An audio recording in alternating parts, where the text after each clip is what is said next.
Mark, I know you were a massive fan of Star Wars Battlefront. You were really looking forward to it. There's a big spoiler. If you don't want to know what happens in the story... I don't want to know. You're never going to play this game, are you? Well, I can't hear you. Can lip read.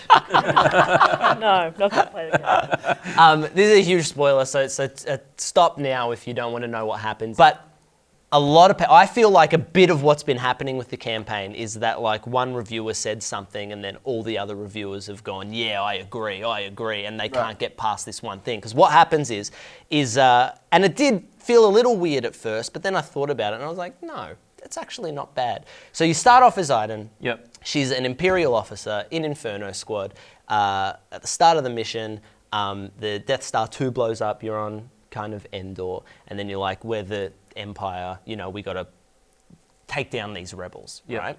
And then fairly soon in the game, Iden switches sides, and then you're on the rebel side, right? Yeah. And a lot of people are like, that is just unbelievable, and that would never happen. Like, I didn't believe it, and I didn't buy it, and like every reviewer is like, fuck the story, it's stupid. But what happens is, right? You listening? Look, here is Jess. Whoa. What happens is she's on the Imperial side. She's been raised. She's been raised. Reading your lips. I'm sorry. very passionate about this. She's been raised as an Imperial soldier her whole life. She is a fighter. She is a soldier. That is what she does. Yep. Right. Her father's a high command Imperial officer. That's right. I'd say the only people she's ever like fully looked up to in her life are her father and the Emperor. Yep. Right. They're like the two big people in her life. And various flags. She's got to look up at the flags. They're everywhere. She's got a sore neck in the game. Yeah. Right? There's a massage level. Yeah. It's great. Right? And anyway, and then, so the Empire falls and they're like, we're going to get the rebels back, but we've got to execute the Emperor's plan. The Emperor had a backup plan for if he were to ever to die. It was a take his bat and ball and go home plan. That's what it is, yeah. And the plan was to go to planets that were loyal to the Emperor and to the Empire and destroy them and kill everyone on the planet, right? To show that the Empire is the ultimate power. Super evil shit, right? Like Hitler level stuff, right? Like we are going to kill everyone, even people who have been loyal to us from day one, to prove to everyone that we are the number one power. And then they destroy Iden's home planet. They're killing all the civilians. They're killing everyone on Iden's home planet, right? And that's the thing that makes her go, that feels justified. It's so justified! Like, my God! What do you want? They're killing her family and her friends. The whole thing she's believed in her whole life has completely flipped its head and revealed itself to be the most evil shit in the fucking world. And you don't expect her to go, maybe I've been on the wrong side. Maybe I've made a bit of a mistake. Are you fucking kidding me? Yes, it's derivative, but if you like The Force Awakens and you don't like this, you're a fucking hypocrite and you can go eat my shit, you shit eater. Sorry, what were you going to say? No, that's valid. I think for me it was a very quick turn. Like there was no hint that she was going to do that. Right. And also you don't get that backstory before it happens. Do you? Or you play through it. Yeah. Right.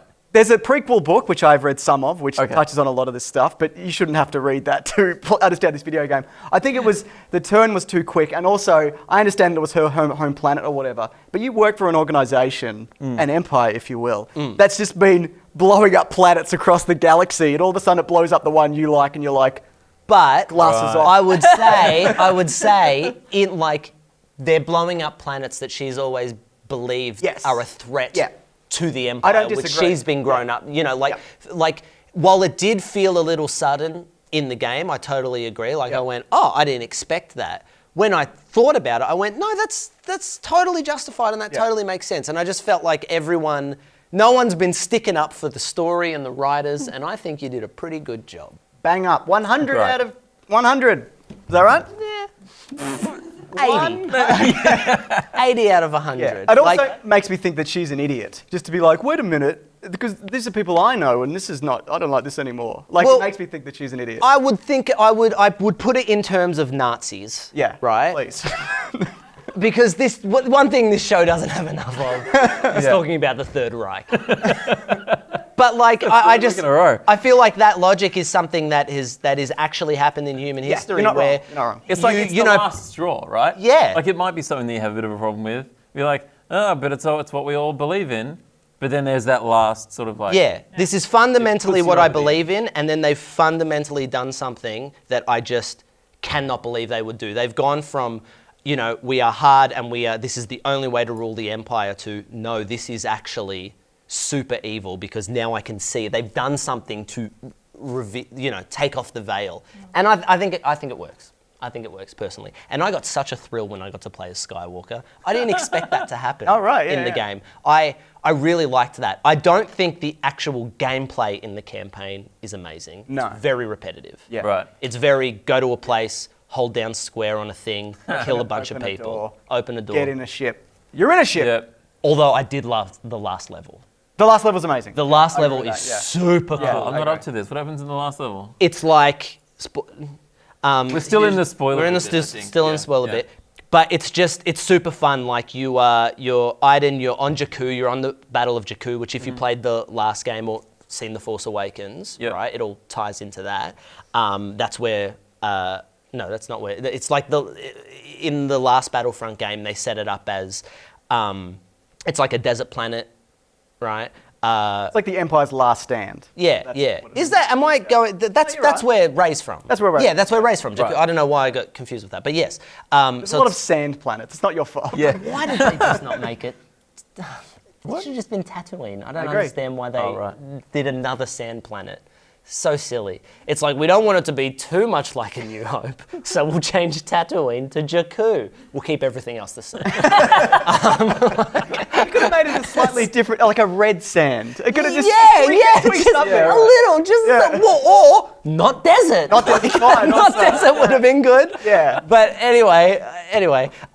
So yeah, it's like where Ray's from, and there's it's the last. It was supposed to be the last stand. So it's really cool that you get to fight in that. I really liked that it led there, and you play as Iden, and basically you start in an X-wing and you're shooting down ships, and then you got to get down like TIE bombers are coming at you, which is like a different type of TIE fighter, and you have to stop them from getting. So you land the ship, and then you got to kill a bunch of people, get into an old Star Destroyer, set charges, blow up the TIE fighters, get back in your ship, Yep. go up, right, and you just like get back in your ship and go up, shoot some stuff, land, Running and across a Star Destroyer like the yeah. Your X-wing crash lands on a Star Destroyer, on your father's Star Destroyer, and then you have to. He's furious. He's so mad. It's super cool. I got such a thrill out of that last level. I'll play that again and again. I Absolutely. reckon. There are glimmers of it that are really good, but like you said, a lot of it is derivative. I don't think that even the gunplay is that good. I don't know Yeah. whether it's the sound of the lasers or the kick that they have, but it's just not. And I even feel like the hero characters, the lightsaber ones, don't control that well. They're just kind of like, They really don't. Yeah, you know what I mean? They just kind of I run very through much it. agree there. Yeah. Especially in heroes versus villains, when you're playing as a lightsaber character. Yeah, it's, there's no finesse. My cord's caught on my chair. Help! You sort that out. That's on you, man. It's nothing I've done. No But one else has got their cords stuck in their chairs. no, I sorted mine out at the start of the show. I've had the cord issue before. I'm not going to lie to you. It's not my first rodeo. Jess, how's your cord doing? I just checked. I'm all good. Thank you. Thanks so much. I'm done. Great.